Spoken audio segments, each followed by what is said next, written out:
Welcome back, fellow web creators and entrepreneurs. In this video tutorial, I'll cover how to key out a green screen background on video footage in Adobe Premiere.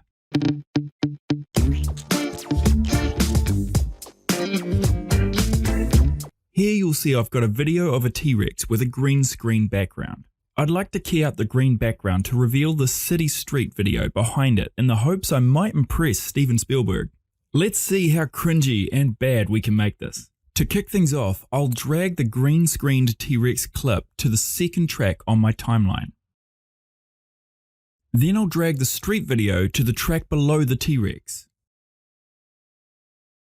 Alright, now head over to the effects panel and type Ultra key into the search box. Next, drag your Ultra key effect onto your green screen video on the timeline. Now make sure the green screen video is selected on the timeline and go up to your effect controls. Under the Ultra key effect, you'll see these key color settings. Click the color picker dropper next to it and click the green screen in your preview window to remove it. Sweet, this did a really nice job right away, and it most likely will for most basic green screen tasks. This looks good, but my T-Rex is side shuffling down the street, so I'm going to nudge him to the right a little and clean up his walk. Right, that walk looks much better.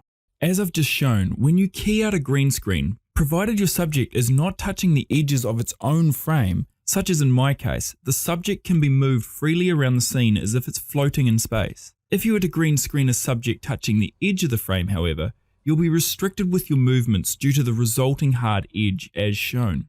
Going back to our green screen, if it didn't completely remove the green screen, a quick fix might be to change the Ultra key setting to aggressive as shown. This does little in my video, but it can help in many cases. If you need further improvement, however, you can play around with these advanced settings. But we'll cover these in more detail in another video.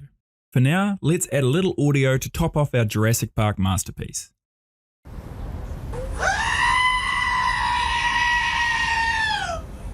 Well, the video post-production ain't too bad. The audio, on the other hand, might need a little work though. And that's it for this tutorial. I hope you learned something new. Thanks for watching, and I look forward to seeing you again soon.